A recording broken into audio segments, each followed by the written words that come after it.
আল্লাহ তাআলা বলে, বান্দা 23 বছরে আমি আমার রাসূলের কাছে এই সর্বশ্রেষ্ঠ কিতাব নাজিল করলাম। আমার সবচেয়ে শ্রেষ্ঠতম কথাগুলো আমি তোমাদের জন্য দিলাম। বান্দা, এর চাইতে আর দামি কোন কথা বললে তোমরা আমার কথা মানতা? বুঝেন নাই? হাদিস আল্লাহ বলছে, বান্দা এরপরে আর কি বললে? এর চাইতে দামি কথা আর কোনটা বললে? আর কোন কিতাব নাজিল করিলে? আর কেমনে বললে?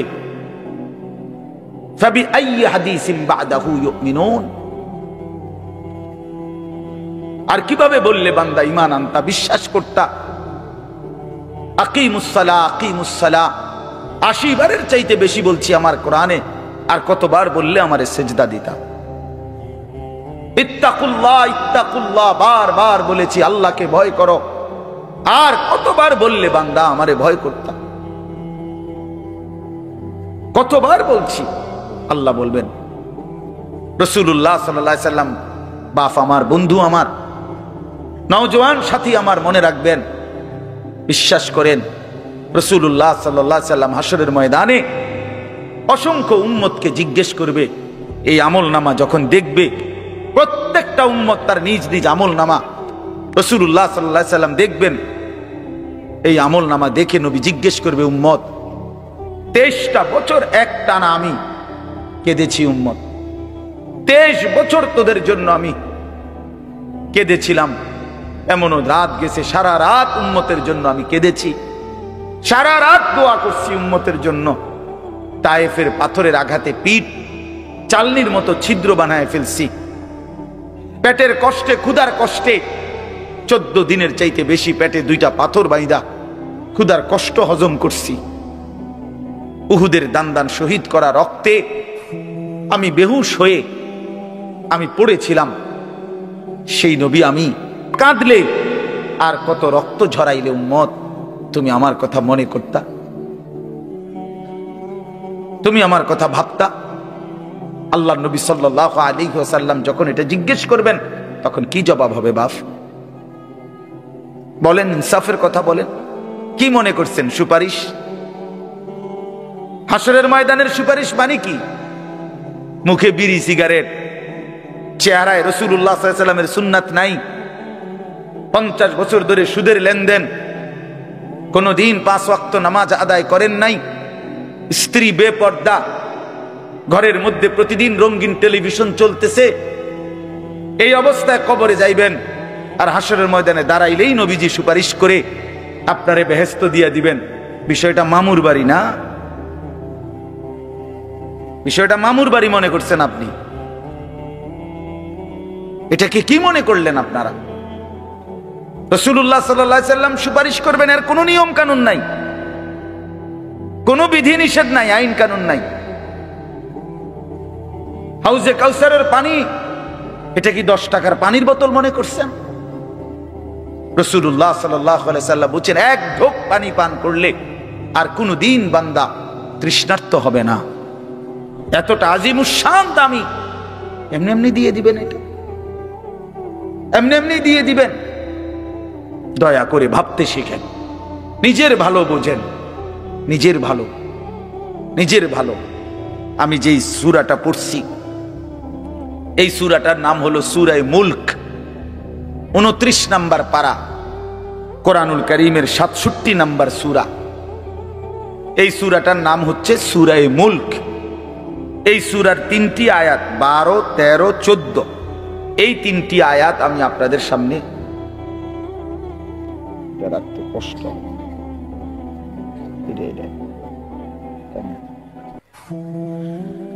এই 3টি আয়াত আমি তেলাওয়াত করছি। এই আর অল্প একটু সময়ের মধ্যে আমি আপনাদের সামনে এই 3টা আয়াতকে সামনে রেখে কয়েকটা আর কথা বলতে চাই। প্রথম কথা, আপনারা রাগ হইয়েন না আমার, আমি আপনাদেরই অঞ্চলের মানুষ, এখন আপনারাও আমার, আমিও আপনাদের। আল্লাহর কোরআন শিখেন। আমার কথা হলে আমি বলি না যে সবার সব জেনারেল পড়া বন্ধ করে দেন, অর্থ হলে আপনি একটু সময় বাইর করেন। কথা, যারা চাকরি করেন, ব্যবসা করেন, বুড়া মানুষেরও অনেক বয়স্ক লোক কইলে হুজুর না আর কইয়া লাভ নাই, এই বয়স না নাই, বিড়ি খাই না বয়স আছে। হ্যাঁ মাশাআল্লাহ, বিড়ি খাইতে কইলে চা দোয়ানে গপ মারুন না, বয়স ঠিকই রয়েছে অন। হ্যাঁ এখনো টেলিভিশন 3 ঘন্টা চাইতে কইলে মাশাআল্লাহ কাকুর শরীরে বল আছে। মানুষের বেডির নাচ দেখবো, এতে কোনো লজ্জা শরম নাই। দুনিয়া ভোগ করতে বললে ভাত খাইছে মাত্র, এখন যদি বলেন আবার আপেল খাইবেন নি, হদ পেঁয়াজু খাইবেন নি, চা দোকানে গেছে আর আবার খাবে। দুনিয়া পুরাটা ভোগ করবে, 90 বছরও দুনিয়া ফুরায় না, 90 বছরও আখেরাত মনে পড়ে না। আফসোসের ব্যাপার নিয়ে আল্লাহ বলছে কোরআনে, আলাম ইয়ানি লিল্লাযীনা আমানু আন তাখশা কুলুবুহুম লিযিকরিল্লাহ। এই আমার ইমানদার বান্দা, আমায় আল্লাহর ভয়ে, আমার স্মরণের জন্য, আমার বন্দেগীর জন্য তোমার দিলটা নরম হওয়ার সময় আজও কি হয়নি বান্দা? 365 দিনে খোদার একটা বছরে যে কোনো দিন ফজরের নামাজ পড়লা না যুবক, তোমারে যেন আল্লাহ ডেকে বলে, হায় বান্দা তাহলে কি আর কোনো দিন নামাজ পড়বা না?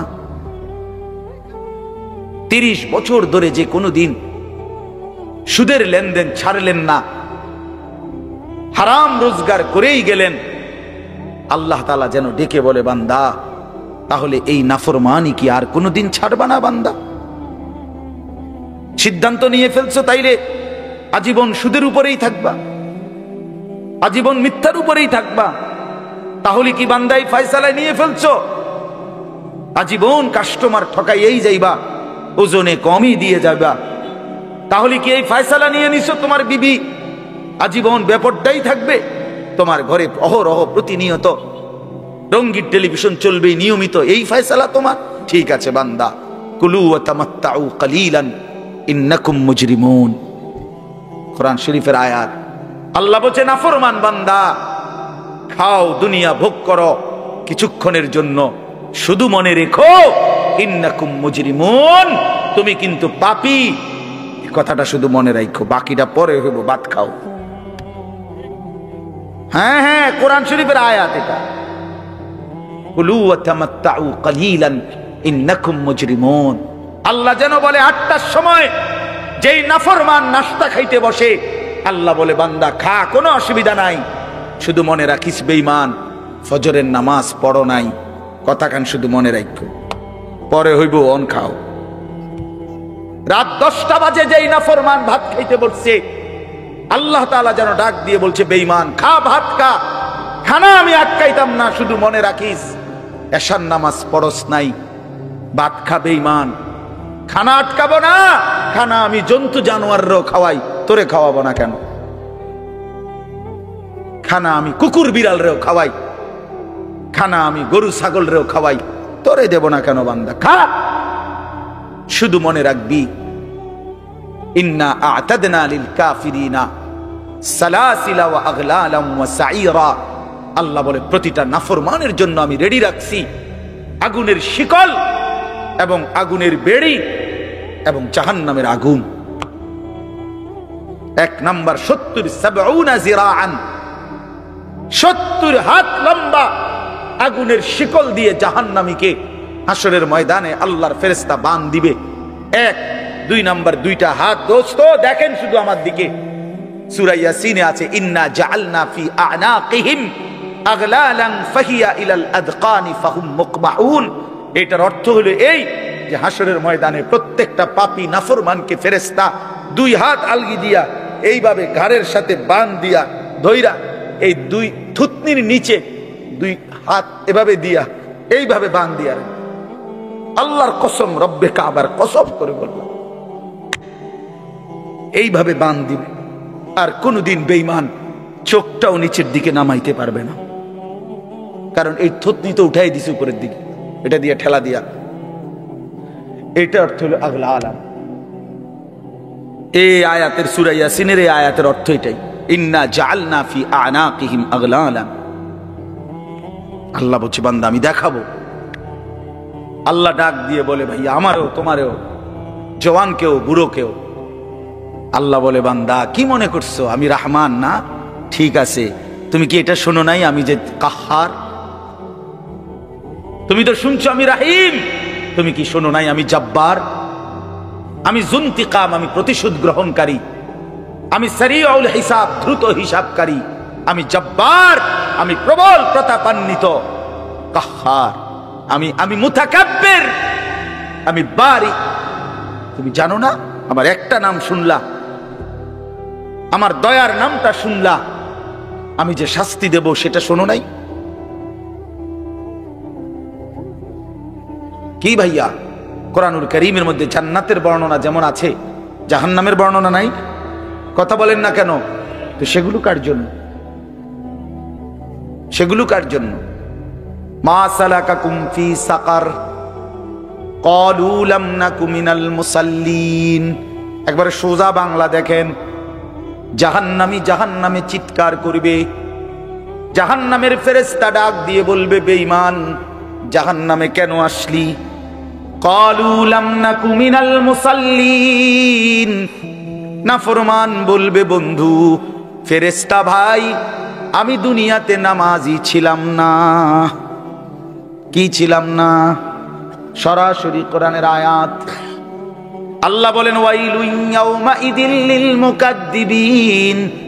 সমস্ত মিথ্যাবাদী নাফরমান পাপীদের জন্য সেদিন জাহান্নাম। যদি বলেন কেমন নাফরমান মাওলা? আল্লাহ বলেন, ওয়া ইদা কিলা লাহুমুরকাউ লা ইয়ারকাউন। দুনিয়ায় এই নাফরমানকে যতবার বলা হয়েছিল রুকু করতে, সেজদা করতে, নামাজ পড়তে, বেঈমান নামাজ পড়ে নাই, এজন্য জাহান্নাম। কোরআনুল কারীমে আল্লাহ বলছেন, কাল্লা ইদা বালাগাতিত তারাকি।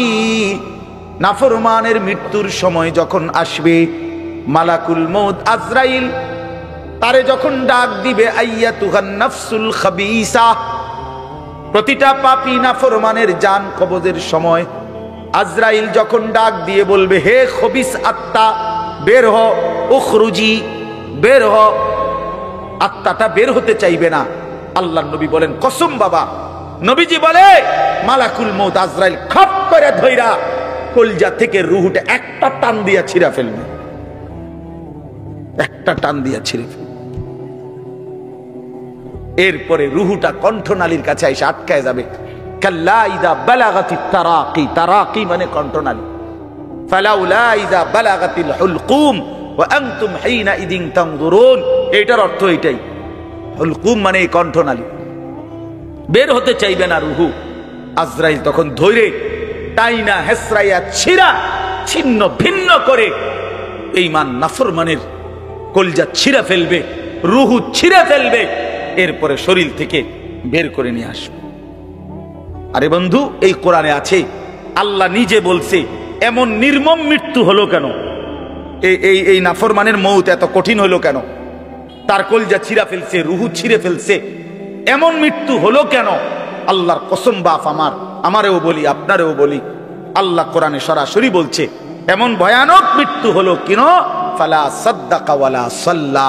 কারণ এই নাফরমান আমি আল্লাহর কথায় বিশ্বাস করে নাই, ওয়ালা সাল্লা, এবং নামাজ পড়ে নাই, নামাজ পড়ে নাই, নামাজ পড়ে। হ্যাঁ, বেনামাজি সন্তান মনে রাখো, বাদুগা খাইতে এলে খুব মাতবর, মোবাইল একখান টিপে, মোটরসাইকেল একখান চালায়। হ্যাঁ, বাহ বাহ বাহ বাহ বাহ। আর কি, আর ধরে কে? আমার একটা মোটরসাইকেল আছে, আমার একটা মোবাইল আছে, আমার কিছু বন্ধু আছে যারা আমার সারাক্ষণ অসৎ সঙ্গ দেয়। যখনই আমার সমস্ত নাফরমানি মন চায়, কিছু অসৎ বন্ধু মিলে যায়, যে বন্ধুরা আমার সারাক্ষণ চরিত্রহীনতা শিখায়, অসভ্যতা, নোংরামি, অশ্লীলতা, বেহায়াপনা শিখায়। এমন কিছু বন্ধু যার মিলে গেছে, একটা মোটরসাইকেল মিলে গেছে, একটা মোবাইল মিলে গেছে, তো নারীর ছবি, আড্ডা, জিনা, ব্যভিচারের দৃশ্য, মদের আড্ডা, জুয়ার আড্ডা, নারীর আড্ডা, নারীর আলাপ, অথবা মোবাইলের অশ্লীল ছবি দেখা, এই জিন্দিগি মুসলমান? এর জন্যই আল্লাহ তাআলা আমাদেরকে মুসলমানের ঘরে বানাইছিলেন। এজন্যই আমার বাবা মুসলমান, এজন্যই আমার মা মুসলমান। আল্লাহ আপনি মাফ করে দেন। ইনসাফের সাথে ভাইবেন। অনেক নওজোয়ান ভাই, সবাইরে অনুরোধ করলাম, দোস্ত আমার, ইনসাফের সাথে ভাইবেন, নিজেরে নষ্ট করেন না। ছেলেরা আমার, ভাইয়া নিজেরে নষ্ট করো না ভাই, নওজোয়ান ভাই নিজেরে নষ্ট করো না। শেষ পর্যন্ত কেউ নাই, শেষ পর্যন্ত একদিন, দিন শেষে, রাত শেষে দেখবেন আমার সাথে কেউ নাই, আমি একাই, আমি একাই। একদিন কবর আমারে সব সম্পর্ক ছিন্ন করে দিবে, একদিন মৃত্যু আমাকে সব ভুলাই দিবে, সব ভুলাই দিবে। তো এই সূরাটার নাম হলো সূরা মুলক। এটা কোরআন শরীফের অত্যন্ত ফজিলতপূর্ণ একটা সূরা। মাত্র 30টা আয়াত এই সূরার মধ্যে। আল্লাহ নবী সাল্লাল্লাহু আলাইহি ওয়াসাল্লাম বলছেন, এই সূরাটি যে নিয়মিত তেলাওয়াত করবে, আল্লাহ নবী বলেন, তুমজিহি মিন আযাবিল কবর, এই সূরা মুলক তাকে কবরের আযাব থেকে রক্ষা করবে। এটাই সূরার ফজিলত। এজন্য আলহামদুলিল্লাহ উলামায়ে কেরাম, আমাদের মাদ্রাসাগুলোর তালিবে ইলম এবং আল্লাহওয়ালা বুজুর্গানে দ্বীন সব সময় রাত্রিবেলা ঘুমের আগে আগেই এই সূরা মুলক তেলাওয়াত করে। এই 4-5 মিনিট সময় লাগে, কিন্তু এই সূরার বড় ফজিলত হলো, আল্লাহ নবী সাল্লাল্লাহু আলাইহি সাল্লাম বলেন, এই সূরা কবরের আযাব থেকে রক্ষা করবে, কবরের আযাব থেকে রক্ষা করবে। আমার ভাই, আমার বন্ধু, রাসূলুল্লাহ সাল্লাল্লাহু আলাইহি সাল্লামের অগণিত হাদিস এই কথার প্রমাণ করে যে কবরে আযাব হবে। হাসরের আযাব তো আছেই, জাহান্নামের আযাব তো আছেই, কবরেও আযাব হবে। মেন বিচার তো হবে হাসরের ময়দানে, তার আগেই আযাব হবে কবরে। আপনারা সহজ বাংলায় বুঝবেন, আসামি যখন ধরে ফেলে তখন মামলার হিয়ারিং তো চলে, মামলার শুনানি তো চলে, কিন্তু সে কারাগারে ঠিকই আটকায় রয়েছে। কারাগারের কষ্ট যন্ত্রণা সে হাজতি হিসাবে ভোগ করতে থাকে। আবার যখন মামলার রায় হয় তখন সে আবার আসামির পরে হিসাব করে, কিন্তু কষ্ট লাঞ্ছনা এটা তো তার শুরু হয়ে যায়।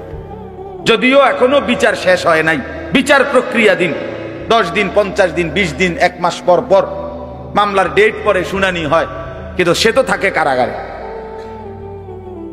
সে তো থাকে কারাগারে। তো আল্লাহ পাক রব্বুল আলামিন বলেন, নাফরমান সে তো হাসরের ময়দানে বিচার হবে চূড়ান্ত, কিন্তু কবর থেকেই আযাব শুরু, কবর থেকেই আযাব শুরু।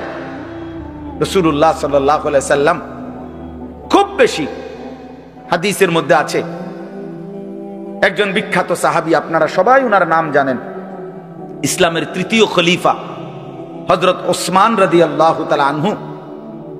কিতাবের মধ্যে আছে, আমরা নিজে আত-তাযকিরা, আমার কাছে কিতাব আছে আরবি, ইমাম কুরতুবী রাহমাতুল্লাহ আলাইহির লিখিত কিতাব, ওখানে আছে হযরত ওসমান রাদিয়াল্লাহু তাআলা আনহু যখন কোনো কবরের সামনে দাঁড়াইতেন তো প্রচন্ড কাঁদতেন, ভীষণ কাঁদতেন, হাত্তা ইয়াবুল্লা লিহিয়াতাহু, কাঁদতে কাঁদতে উনার দাড়ি ভিজে যেত।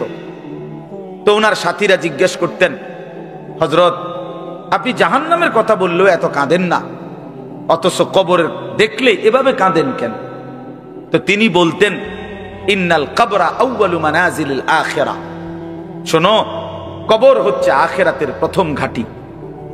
ফা ইন নাজা মিনহু ফামা বাদাহু আইসারু মিনহু, যদি কোনো ব্যক্তি এই কবরের ঘাটিতে বাইচা যায়, পরবর্তী সবগুলো ঘাটি তার জন্য সহজ। ওয়া ইন লাম ইয়ানজু মিনহু ফামা বাদাহু আশাদ্দু মিনহু, এই কবরে, এই ঘাটিতে যে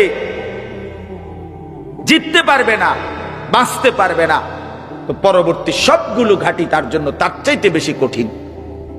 এই কথার কারণে আমি ভয় পাই, কবর দেখলে আমার মনে পড়ে, হায় আমি এই কবরের আযাব থেকে বাঁচবো কিনা, এই ভয়ে আমার কাঁদতে থাকি। তো এরপরে তিনি বলছেন, হযরত ওসমান রাদিয়াল্লাহু তাআলা আনহু বর্ণনা করেন যে আল্লাহর নবী সাল্লাল্লাহু আলাইহি সাল্লাম বলছেন, আমার ভাই খেয়াল করে শুনেন, নবীজি নিজে বলছেন, আল্লাহ রাসূল সাল্লাল্লাহু আলাইহি সাল্লাম জীবনে কোনোদিন একটা শব্দ বানায়া বলছেন? কথা বলেন। অতিরিক্ত বলছেন, বেশতি বলছেন, শুধু ভয় দেখানোর জন্য বলছেন না, তামাশা করে বলছেন? এটা আপনাদের ইয়াকিন তো? কথা বলেন না। আল্লাহ নবী সাল্লাল্লাহু আলাইহি সাল্লাম বলেন, মা রাআইতু মানজারান কাত্তু ইল্লা ওয়াল কবরু আফজাউ মিনহু। রাসূলুল্লাহ বলেন, হযরত ওসমান বর্ণনা করেন যে আমি নবীজির জবানে শুনছি, নবীজি বলছেন, হে আমার উম্মত, আল্লাহর কসম উম্মত, কবরের চাইতে অধিক ভয়ানক কোন আযাবের দৃশ্য আমি রাসূল মুহাম্মদ দেখি নাই, আমি দেখিনি। রাসূলুল্লাহ সাল্লাল্লাহু আলাইহি সাল্লাম বলছেন। প্রিয় ভাই আমার, আল্লাহর নবী সাল্লাল্লাহু আলাইহি সাল্লামের সরাসরি হাদিস, যে ব্যক্তি কবরের 3টা প্রশ্নের জবাব দিতে পারবে না, রাসূলুল্লাহ সাল্লাল্লাহু আলাইহি সাল্লাম বলেন আল্লাহ তাআলার পক্ষ থেকে তখন ফেরেশতাদের কাছে ঘোষণা আসবে, আফরিশুহু মিনান নার ওয়ালবাসুহু মিনান নার ওয়াফতাহু লাহু বাবান ইলান নার। আমার এই নাফরমান বান্দার কবরে জাহান্নামের বিছানা বিছিয়ে দাও, জাহান্নামের পোশাক পরিয়ে দাও, আর জাহান্নাম বরাবর তার জন্য কবর থেকে দরজা খুলে দাও। ফেরেশতারা যখন এই কার্যক্রমটা শেষ করবে, প্রথম জাহান্নামের বিছানা বিছায় দিছে, পোশাক পরায় দিছে, জাহান্নাম বরাবর দরজা খুলে দিছে, আল্লাহর নবী সাল্লাল্লাহু আলাইহি ওয়াসাল্লাম বলেন একজন ফেরেশতা এসে তখন ফায়ুদরাবু লাহু বিমিতরাকাতিন মিন হাদিদিন, নবীজি সাল্লাল্লাহু আলাইহি ওয়াসাল্লাম বলেন তখন একটা লোহার হাতুড়ি, লোহার গুর্জ, লোহার হাতুড়ি দিয়ে একজন ফেরেশতা তাকে একটা আঘাত করবে। কি আঘাত, কোথায় আঘাত করবে? সরাসরি হাদিসের শব্দ, বরবাতান বাইনা উজুনাইহি, তার 2 কান বরাবর একটা আঘাত করবে। রাসূলুল্লাহ সাল্লাল্লাহু আলাইহি সাল্লাম বলেন ফায়াসিহু সাইহাতান, ওই নাফরমান তখন এত জোরে চিৎকার করবে, ইয়াসমাউহা মান ইয়ালিহি ইল্লা সাকালাইন, মানুষ এবং জিন ব্যতীত আল্লাহর সমস্ত সৃষ্টি ওই বেঈমানের চিৎকার শুনতে পাবে। এই কবরের আযাব। ছেলেরা আমার, দোস্ত আমার, বাপ আমার, বন্ধু আমার, আপনি হাসলেও কবরে যাইতে হবে, কাঁদলেও কবরে যাইতে হবে। রাজপ্রাসাদের ওই অট্টালিকাতে যে থাকে সেও একদিন মরে যাবে, জীর্ণ কুঠিরে কুড়ে ঘরে যে থাকে সেও মরে যাবে। জীবনে যে কোনোদিন সুখ দেখে নাই, দুঃখের সাগরে তারও মৃত্যু হবে। জীবনে যে কোনোদিন দুঃখ দেখে নাই, সুখের সাগরে ভাসছিল, তারও মৃত্যু হবে, সেও মরে যাবে। কবর নিশ্চিত, কবর নিশ্চিত। অমিন ওয়ারাইহিম বারযাখুন ইলা ইয়াউমি ইউবআসুন, আল্লাহ তাআলা মৃত ব্যক্তিকে বলবে, বান্দা, কোরআন শরীফের আয়াত, এখন থেকে নিয়ে ইসরাফিলের ফুঁতে হাসরের ময়দানে উঠানো পর্যন্ত বারযাখ মানে কবরের জীবনে পড়ে থাকো। ভেবে দেখেন, ভেবে দেখেন, শুধু 1 মিনিট আমিও ভাবি, আপনিও ভাবেন। হাদিসের মধ্যে আছে মা বাইনান নাফখাতাইন 40, ইসরাফিল প্রথম ফু দিলে জমিনের সবকিছু মাটির নিচে চলে যাবে, দ্বিতীয় ফু দিলে মাটির নিচ থেকে আবার সবাই উঠে হাসরের ময়দানে দাঁড়াবে। তো নবীজি সাল্লাল্লাহু আলাইহি সাল্লাম বলছে এই 2 ফুঁয়ের মাঝখানে ব্যবধান হবে 40। তো মুহাদ্দিসিনে কেরাম, উলামায়ে কেরাম বলেন কেউ কেউ এই 2 ফুঁয়ের মাঝখানে ব্যবধান হতে পারে 40,000 বছর। তাহলে ধরে নেন সর্বশেষ যেই লোকটা কবরে গেছে, যদি তার কবরে আযাব হয় তাহলে তার কবরের আযাব ভোগ করতে হবে 40,000 বছর। এবার বলেন তো এখন যারা মরতেছে, এবার বলেন তো রাসূলুল্লাহ সাল্লাল্লাহু আলাইহি সাল্লামের জামানায় যারা মারা গেছে, এবার আরো পিছনে যান ইব্রাহিম আলাইহিস সালামের জামানায় যারা মারা গেছে, এবার আরো পিছনে যান নূহ আলাইহিস সালামের জামানায় যেই অবিশ্বাসী বেঈমানগুলো মারা গেছে, তারা আজকে কত বছর যাবত কবরে আযাব ভোগ করতেছে। বুঝছেননি আমার কথাটা? হ্যাঁ, কোরআন শরীফে আছে ওমান আ'রাযা আন যিকরি ফাইন্না লাহু মাঈশাতান যানকা ওয়া নাহশুরুহু ইয়াওমাল কিয়ামাতি আ'মা। আল্লাহ বলেন আমার শরণ থেকে যে মুখ ফিরায় নিল, আমার বন্দিগি, আমার ইবাদত, আমার হুকুম পালন, আমি তার জীবন করে দেব সংকীর্ণ এবং তার হাসরের ময়দানে উঠাবো অন্ধ। এই জীবন সংকীর্ণ করার একাধিক তাফসীর, এর মধ্যে একটা তাফসীর হলো এইটা যে আল্লাহ জীবন সংকীর্ণ করে দিবে, মানে তার কবরের মধ্যে তার কবরটাকে একেবারে সংকীর্ণ করে দিবে। আল্লাহ রাসূল বলছে নাফরমানের কবর রাইখা যখন ফেরেশতা চলে যাবে, কবর ডান পাশের মাটি তারে একটা চাপ দিবে বাম দিকে, বাম দিকের মাটি এক ডান দিকে, আল্লাহর কসম ডান পাশের হাড্ডি পাঁজর ভাঙ্গা ডান দিকে বাম দিকে চলে যাবে। বাম দিকের হাড্ডি পাঁজর ভাঙ্গা রাসূলুল্লাহ সাল্লাল্লাহু আলাইহি ওয়াসাল্লাম বলছে, বন্ধু দেখেন, হাত্তা তাখতালিফা আদলাহু, এই দুই আঙ্গুল যেভাবে একটার ভিতরে ঢুকে গেছে, খোদার কসম ডান পাশের হাড্ডি পাঁজর বাম পাশের হাড্ডি পাঁজর এইভাবে একটার ভিতরে ঢুকে যায়। এইটার অর্থ এটা। হ্যাঁ, রাসূলুল্লাহ সাল্লাল্লাহু আলাইহি সাল্লাম একদিন হযরত বারা ইবনে আযিব রাদিয়াল্লাহু তাআলা আনহু থেকে বর্ণিত, নবীজি একদিন এক সাহাবীর জানাজা পড়তে গেছেন। জানাজা পড়তে গিয়ে খালি কবরের সামনে কিছুক্ষণ দাঁড়াইছেন। তখনও ওনারে কবরে রাখে নাই, জানাজাও পড়ায় নাই। নবীজি আগে গিয়া কবরটার সামনে দাঁড়াইছে। হযরত বারা ইবনে আযিব বলেন, আমরা নবীজির সাথে ছিলাম। আল্লাহর নবী সাল্লাল্লাহু আলাইহি সাল্লাম কবরের খালি এই কবরে দেখা অঝরে কাঁদতে শুরু করছে। আমরা সবাই সাহাবীরা নবীজির সাথে কাঁদতে শুরু করলাম। অনেকক্ষণ কাইদা নবীজি চোখের পানি মুইছা আজীব কথা বলছে নবী।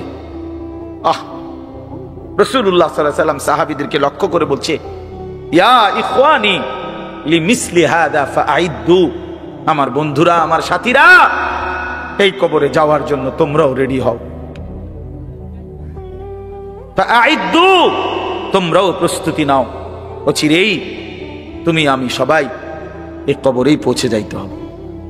রাসূলুল্লাহ সাল্লাল্লাহু আলাইহি সাল্লাম বলছে, প্রিয় বন্ধু আমার, জওয়ান সাথী আমার, সামান্য এই কয়েকটি জওয়ানি নষ্ট না করা, নষ্ট না করা, কোনোভাবেই নষ্ট না করা। এই জন্য বললাম, এই সূরা মুলক এটা আল্লাহ তাআলা অত্যন্ত ফজিলতপূর্ণ একটি সূরা। রাসূলুল্লাহ সাল্লাল্লাহু আলাইহি সাল্লাম বলছেন, এটা কবরের আযাব থেকে রক্ষা করবে। এই সূরা নিয়মিত তাফসীরের মধ্যে আমি নিজে পড়ছি, তাফসীরে কুরতুবিতে আছে। আল্লাহর নবী সাল্লাল্লাহু আলাইহি সাল্লাম বলেন, লাওয়াদিতু, নবীজি বলেন, আমার দিলের আশা, আমার দিলের তামান্না, আমার উম্মতের প্রতিটা মুমিন তার কলিজার ভিতরে, তার জবানে এই সূরা মুলক থাকুক, সূরা মুলক থাকুক। অর্থাৎ রাসূলুল্লাহ সাল্লাল্লাহু আলাইহি সাল্লাম বলতেন, আমার প্রতিটা মুমিন বান্দা উম্মত যেন এই সূরা মুলক তেলাওয়াত করে, যেন কবরের আযাব থেকে রক্ষা পায়।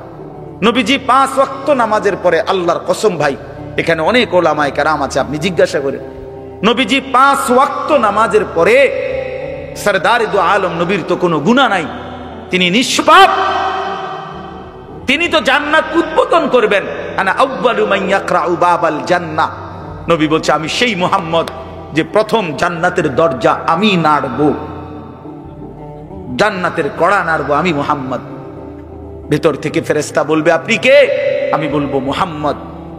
ফেরেশতা বলবে, আনতাজিরু লাক, আমি তো আপনার অপেক্ষাই করছিলাম, আপনি আসবেন বলেই তো অপেক্ষায় ছিলাম, আপনি উদ্বোধন করে দিলেই তো বাকিরা ঢুকবে। তো সেই নবী যিনি জান্নাত উদ্বোধন করবেন, তিনি 5 ওয়াক্ত নামাজের পরে ভাইয়া প্রতিদিন তিনি যেই কথাটা দোয়া করতেন, এর মধ্যে একটা দোয়া এটা, আল্লাহুম্মা ইন্নী আউযু বিকা মিন আযাবিল কবর ওয়া মিন ফিতনাতিল কবর ওয়া মিন ফিতনাতিল মাসীহিদ দাজ্জাল ওয়া মিন ফিতনাতিল মাহইয়া ওয়াল মামাত। আল্লাহ, আমি কবরের আযাব থেকে পানাহ চাই। নবীজি নিজে বলতেন, নবীজি নিজে বলতেন। প্রিয় ভাই, বাবা আমার, চলেন সবাই নিয়ত করি, নিজেকে গুনাহ থেকে বাঁচানো দরকার, নিজের আল্লাহর নাফরমানি থেকে বাঁচানো দরকার। আল্লাহ তাআলা বলেন, ইন্নাল্লাযীনা ইয়াখশাউনা রাব্বাহুম বিল গায়ব, আমি আল্লাহকে না দেখে, আমার কথাগুলো আখিরাত সম্পর্কিত, এগুলোকে না দেখে যারা আমি আল্লাহকে ভয় করে, আখিরাতকে ভয় করে, জাহান্নামকে ভয় করে, কবরকে ভয় করে, আল্লাহ বলেন, তাফসীরের মধ্যে লিখছে, ভয় করে মানে হলো গুনাহ বর্জন করে। কোন ব্যক্তি আল্লাহকে ভয় করে, খোদার কসম, এই কথার অর্থ হলো গুনাহ ছেড়ে দেয়। যে গুনাহ ছেড়ে দেয় সে আল্লাহকে ভয় করে, যে আল্লাহকে ভয় করে সে গুনাহ ছেড়ে দেয়। কোন নাফরমান আল্লাহকে ভয় করে না, আল্লাহকে ভয় করলে গুনাহ করতে পারে না। বুঝেন নাই বাংলা কথাটা? এটা কাগজের এই পিঠ ও পিঠ, কাগজের এই পিঠ ওই পিঠ।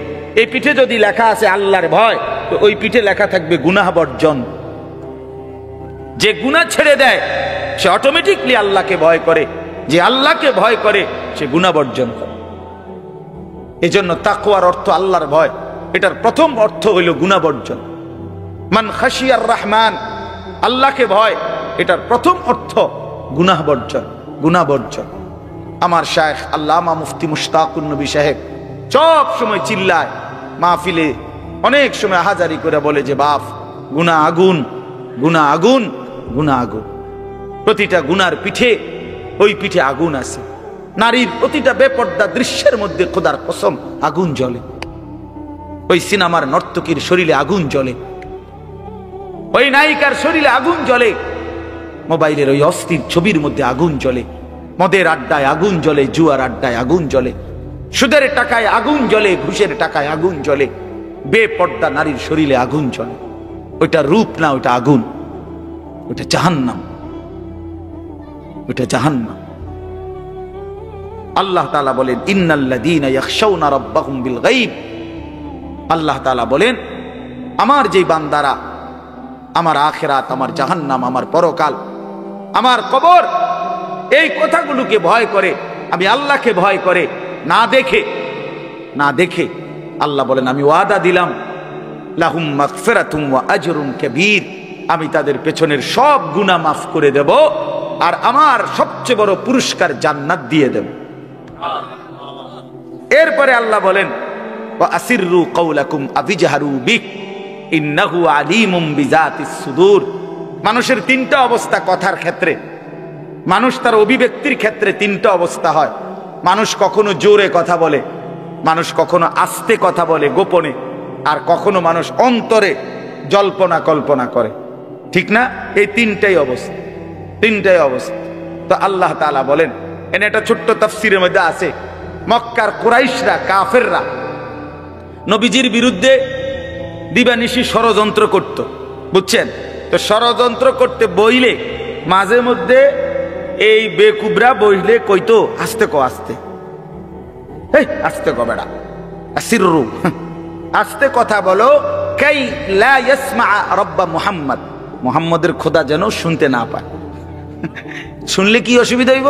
হেরাই বলতো শুনলে জিবরাইলের কাছে কইয়ে দিব, হে আবার মুহাম্মদের কাছে এসে কইবে, একবারে ফেঁসে করুন।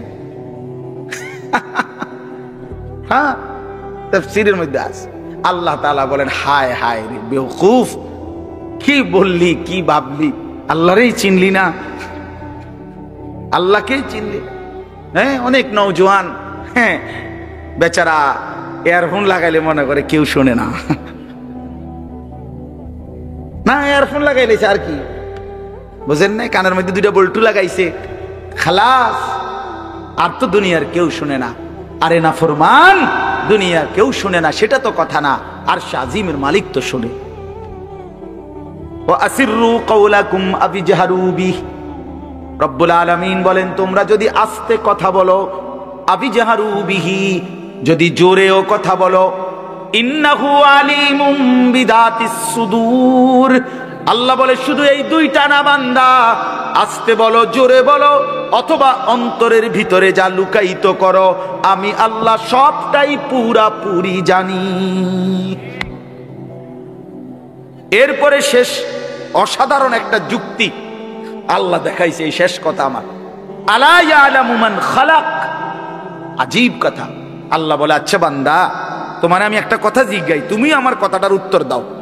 এর কথা কি তুমি বুঝো না যে আলা ইয়ালামু মান খালাকা, যে সৃষ্টি করলো, যে বানাইলো, তিনি জানবে না, তিনি বুঝবে না, তিনি শুনবে না, এটা তুমি কেমনে বাজলা? তুমি কও, তোমার বিবেকে কি কর? এতটি ভাত খাইয়া বুঝিয়ে কথাটা বুঝলা না, এতদিন দুনিয়ার থেকে বুঝিয়ে কথাটা বুঝলা না। আলা ইয়ালামু মান খালাক, এই তৃতীয় আয়াত। আল্লাহ বলেন যিনি সৃষ্টি করলেন তিনি জানবে না? যে কোম্পানি এটা বানাইছে সে জানে না এখান দিয়ে কথা বলে না, এন দিয়ে কথা বলে? কথা বলেন না কেন? তো যিনি সৃষ্টি করলেন আল্লাহ, আমরা কি করছি না করছি তিনি আমাদের কথা জানবেন না? কথা বলেন না, বলেন না, শুনেন তিনি? আল্লাহ শুনেন কিনা, দেখেন কিনা, জানেন কিনা? ওহুয়াল লতীফুল খবীর, আল্লাহ বলেন তিনি সূক্ষ্ম থেকে সূক্ষ্ম, বিন্দু থেকে বিন্দু সেটাও জানেন। খবীর, পুরা সৃষ্টির খবর একসাথে তিনি পূর্ণ রাখেন। এজন্য দোস্ত আমার, রাত 2টা বাজে, নওজোয়ান মনে করছে চারিদিকে কেউ জেগে নাই, সবাই ঘুমায় গেছে, এজন্য সে মোবাইলের উলঙ্গ ছবি দেখছে। আল্লাহ ডাক দিয়া বলে, আনিস আমি আছি। মালিক ডাক দিয়া বলে, আলাম ইয়ালাম বিআন্নাল্লাহা ইয়ারা। তুমি কি এই ভেবেছো তুমি জানো না বান্দা, আমি যে সারাক্ষণ তোমাকে দেখি। আল্লাহ তাআলা রাতেও দেখে, দিনেও দেখে, একাকীও দেখে, প্রকাশ্যও দেখে, অন্ধকারেও দেখে, আলোতেও দেখে। 7 আসমানের উপরে কোনো ফেরেশতা হাঁটলেও মালিক দেখে, 7 তবক জমিনের নিচে কোনো পিঁপড়া হাঁটলেও মালিক দেখে। আটলান্টিক মহাসাগরের যে প্রাণী গভীর তলদেশে, আল্লাহ তাকেও দেখে। হিমালয়ের সুউচ্চ চূড়ায় যে প্রাণী, আল্লাহ তাকেও দেখে। ওয়ায়ালামু মা ফিল বাররি ওয়াল বাহর, জলে স্থলে যা আছে আল্লাহ বলেন সব তিনি জানেন। ওয়ামা তাসকুতু মিন ওয়ারাকাতিন ইল্লা ইয়ালামুহা, একটা গাছের পাতাও যদি পড়ে আল্লাহ বলেন আমি তাও জানি। ওয়ালা হাববাতিন ফি যুলুমাতিল আরদ, মাটির তলদেশে যেই চারা দানা বীজ তোমরা বপন করছো, আল্লাহ বলে কোন দানা কোন চারা আমি তাও জানি। ওয়ালা রাতবিন ওয়ালা ইয়াবিসিন, শুকনায় কি আছে ভিজাতে কি আছে আমি সব জানি। ইল্লা ফি কিতাবিম মুবিন, ওহ মালিক বলে শুধু জানি না রে বান্দা, আমি সব কিছু আমার তাকদীরে লৌহে মাহফুজের মধ্যে স্পষ্ট করে লিখে রেখেছি। অতএব বাপ আমার, বন্ধু আমার, দয়া করে মেহেরবানি করে এই মাহফিলগুলো আসলে আপনাদের কাছে কোনো 23 বছরের পুরা ইসলাম বুঝানো, একদিনে 1 ঘন্টা এটা না। অর্থ হলো বিবেকটা জাগানো, অনুভূতিটা একটু জাগানো, ঠিক না? একটু যেন মানসিকতাটা বাড়ে, একটু মানসিকতাটা যেন পারে। দুনিয়া ভুলেন, আখেরাতের ফিকির করে। যুবক ভাই নিজের ক্ষতি করেন না, নওজোয়ান ভাই নিজের ক্ষতি করেন। আল্লাহর ওয়াস্তে ভাইয়া, চরিত্রহীনতার এই জিন্দেগি সুখ দেয় না। কোনো পাপী সুখে নাই, কোনো হারামখোর, কোনো মদখোর, কোনো গাঁজাখোর, ফুট্টাখোর, বাবাখোর, ডাইলখোর, ইয়াবাখোর, একটা নাফরমান সুখে নাই। কোন বেপরদা নারী সুখে নাই। আমি চ্যালেঞ্জ করলাম, কোন হারামখোর, সুদখোর, গাঁজাখোর একটাও সুখে নাই। কোন নাফরমান সুখে থাকে না বন্ধু। সেজদাতে সুখ আছে, আল্লাহকে ডাকলে সুখ আছে।